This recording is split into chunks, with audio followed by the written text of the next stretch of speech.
Hello everyone, today we will start chapter 8 Wind, Storms and Cyclones, and this is part 1 of our chapter. In this part we will cover topics like air exerts pressure, high speed winds are accompanied by reduced air pressure, air expands on heating and generation of wind currents. Now you have seen so many natural phenomena like rain, thunder, lightning, wind, storm. So in this chapter we will study these phenomena. Now you have felt the presence of air in the atmosphere, okay? So that movement of air in atmosphere is known as wind. On a very windy day you have felt the presence of air, so that movement of air is known as wind. What is wind? Movement of air in the atmosphere. Now when this wind becomes very strong and causes destruction, then it is known as storm. So in this chapter we will discuss about storms. What are storms? Very strong winds which causes destruction. Understood the difference between wind and storm? Okay, now then we'll study characteristics of wind. Let's compare wind with car. Like car has a specific speed and particular direction in which it is moving. Similarly, wind also has two important characteristics which are direction and speed. First characteristic is direction and second speed. Now we can find out the direction of wind with the help of one instrument known as wind vane. By using this instrument we can find out the direction of the moving wind, and this is the structure of wind vane. It looks like this. Okay, this is wind vane. It has tail and a pointer, and this pointer points towards the direction of wind. Suppose if it is blowing in the direction of north, then it will point towards north. If it is blowing in south direction, then this pointer will point in south. Okay, is it clear? Two characteristics of wind, direction and speed. Then our next topic is air exerts pressure.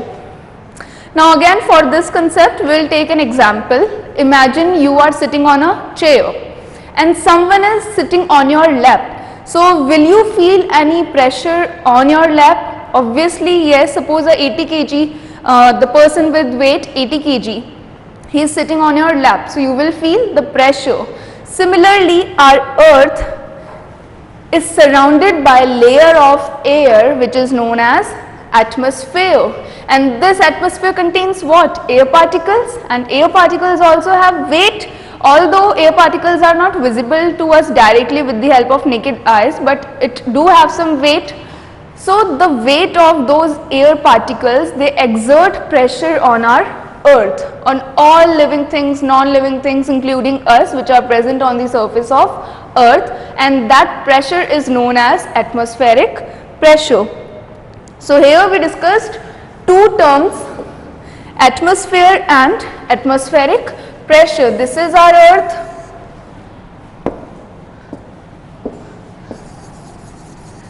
this is our planet earth, and it is surrounded by layer of air. This is layer of air which is known as what? This layer is known as atmosphere.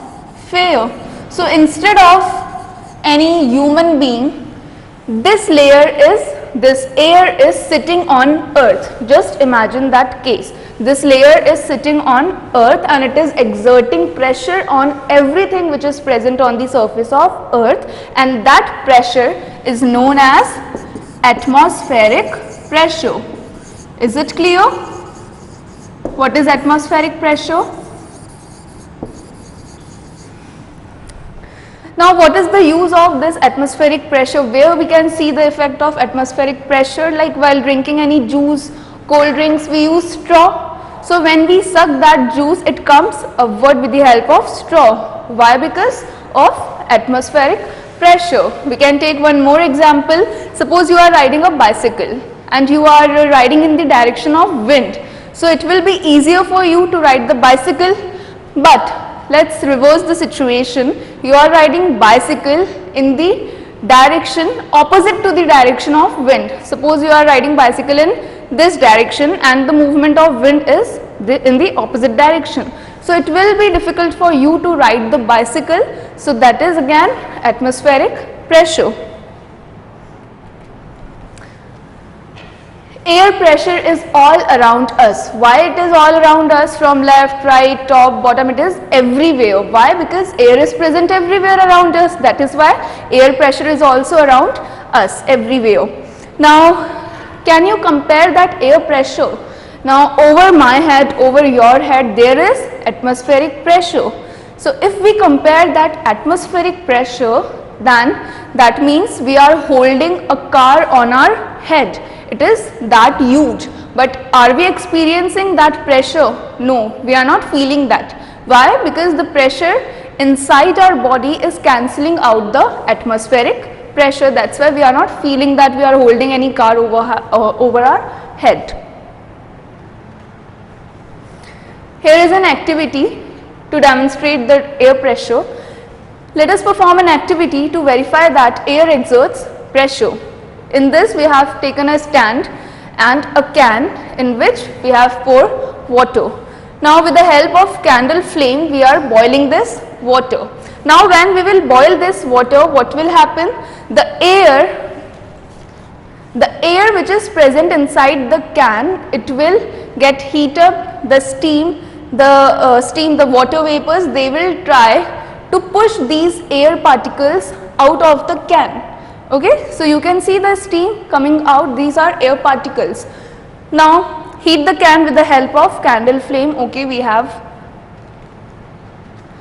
Now on that can we will pour cold water.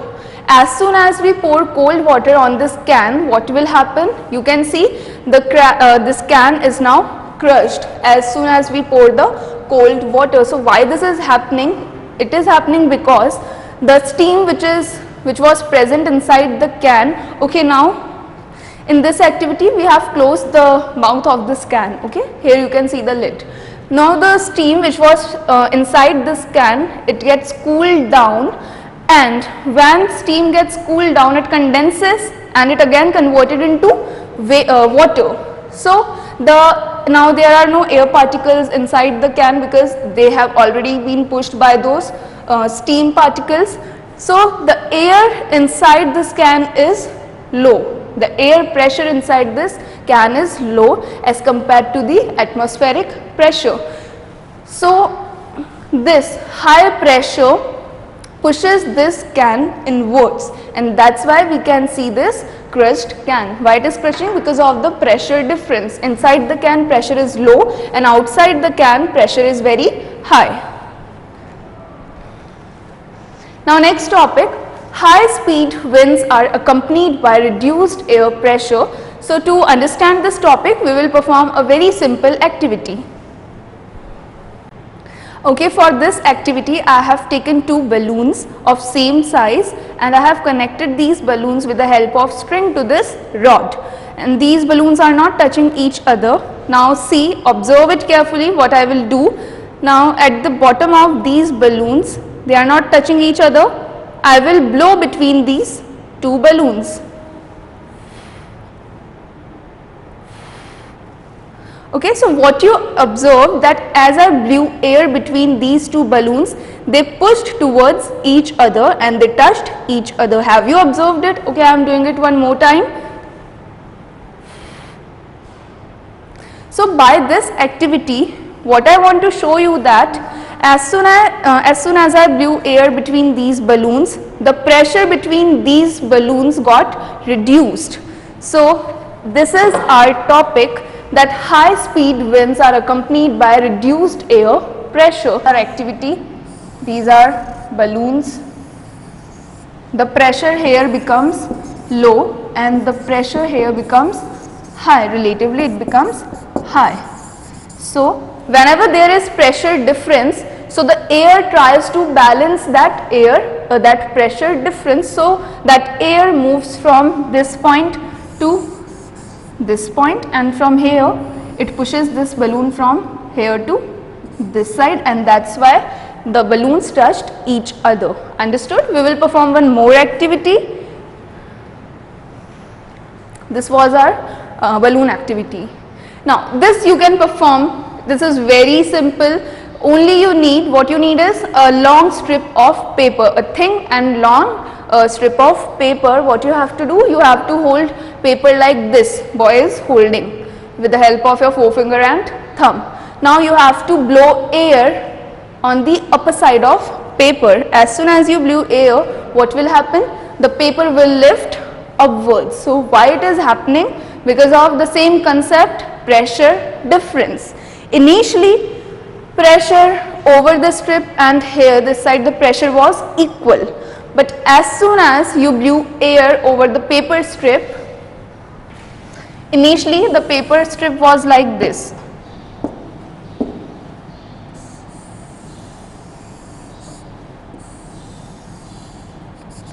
The pressure here and here was equal. Okay, as soon as you blew air, the paper got lifted up. Why? Because when you blew air, there was high speed winds, and because of those high speed winds, pressure reduced here. So the pressure here becomes low and relatively the pressure here becomes high, and as I told you, to balance this pressure difference, air moves from the high pressure region to low pressure region, and because of this movement of air, the paper got lifted up. Understood? Here pressure is low and here pressure is high,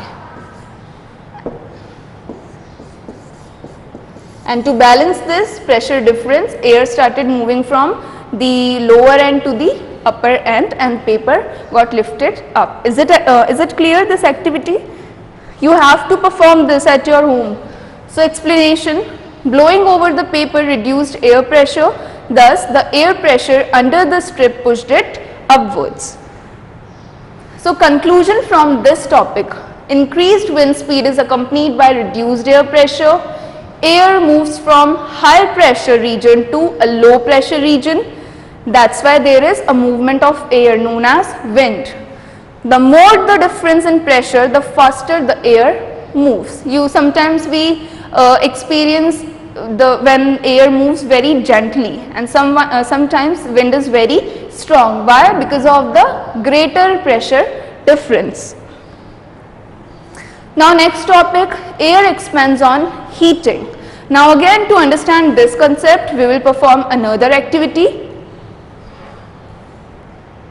So for this activity, I have taken this glass bottle, and over the neck of the bottle I have attached balloon which is deflated, and in this pan I have taken boiled water. So look closely what will happen as I will keep it in this boiling water.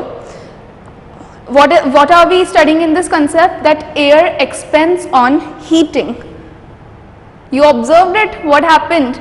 There was air inside this glass bottle and there was air inside this balloon also. As I kept it in the boiling water, the air particles, they got heat up and they start expanding. So by this activity, what I have shown to you, that air expands on heating. Look here. The same happened with our activity also. It got inflated, the balloons got inflated. And in the opposite case, instead of boiling water, if we will use ice cold water, then it will deflate, which we are not performing here. So what we concluded, that air expands on heating and warm air rises upward. So have you wondered that why smoke always rises up? You have seen smoke and you have seen the flame of candle, it also burns upward. Why? Because air expands on heating and warm air always rises upward, and this is the principle which is used in hot air balloons. Everybody has seen hot air balloons, so they use the principle air expands on heating and warm air rises upward. They use that flame inside the balloon, and when they lit that flame, the balloon start rising upward, and when they have to come down, then they reduce the intensity of flame. So understood? Then again you have seen the chapati. When your mother make chapati, it balloons up. Why? Because inside the above top layer of the chapati, air is present, and when we make it on stove, the air particles, they get heat up and they expands on heating. And sometimes we can see the cracks on the top layer of chapati. Why? Because the air pressure inside the chapati becomes very high as compared to the pressure outside the chapati, and that air it tries to come out of the chapati, and hence we can see the crack on the chapati, top layer of chapati.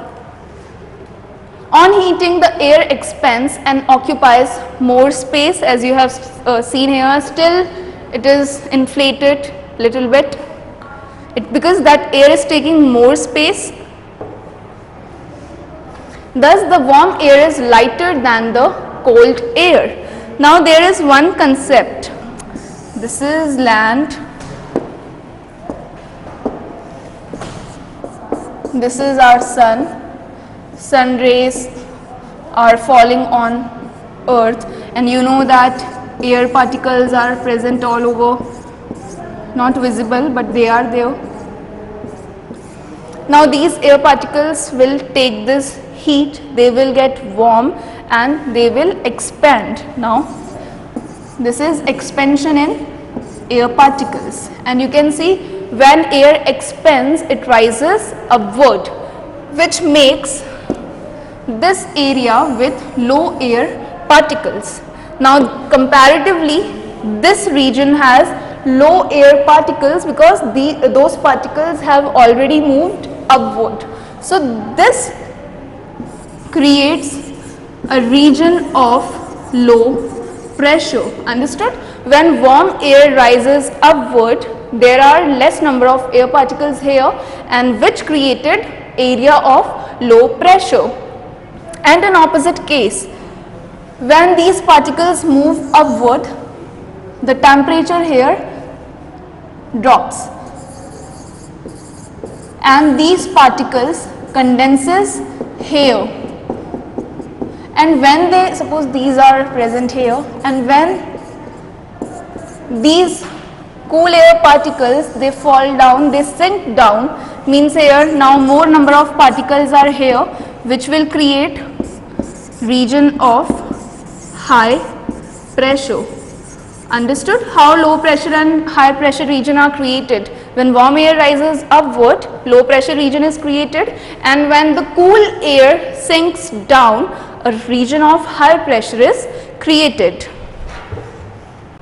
Okay, so this is our next topic, generation of wind currents. There are two situations by which wind currents are generated, and those situations are uneven heating between the equator and the poles, and second, uneven heating on land and water.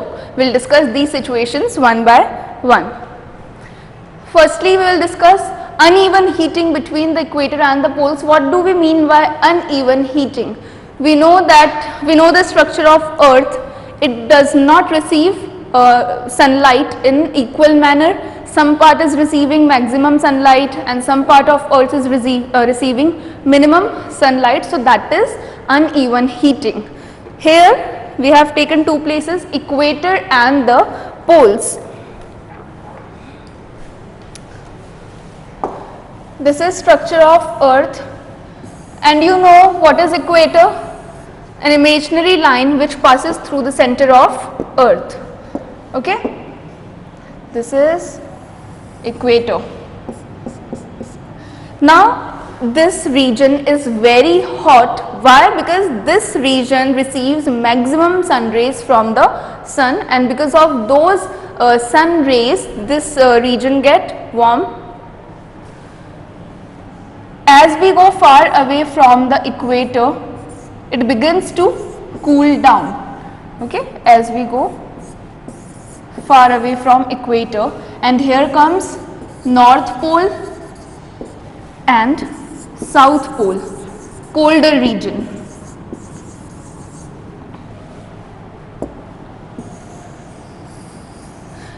Do you know the location of India.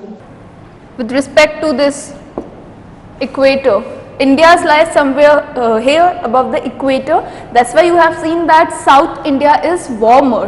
It is hot as compared to the North India. In North India comes Jammu Kashmir, which is a cold region, and South India is hot and humid, because South India is close to equator and North India is far from the equator. Now this area is receiving maximum rainfall, so the air particles which are present near this region, they are getting heat up and they will rise upward. Okay, as we have studied in the previous topic that warm air rises upward. So the air particles here started rising upwards, which makes the area low pressure area. So the region near equator is low pressure area, which automatically makes these regions area with high pressure. And to balance this pressure difference, air will move from which region to which region? Air will move from high pressure region towards low pressure region. Here also pressure is high, it is high pressure region. So this is the movement of air from North Pole to equator, and here from South Pole to equator, because air moves from high pressure region to low pressure region. Now you have noticed one thing, that I am not making straight lines, the movement of air in straight line. Why so? Because we know that earth is rotating on its axis all the time, and because of that rotation, the direction of this air, this wind, it is not straight directly from North Pole to equator or from South Pole to equator.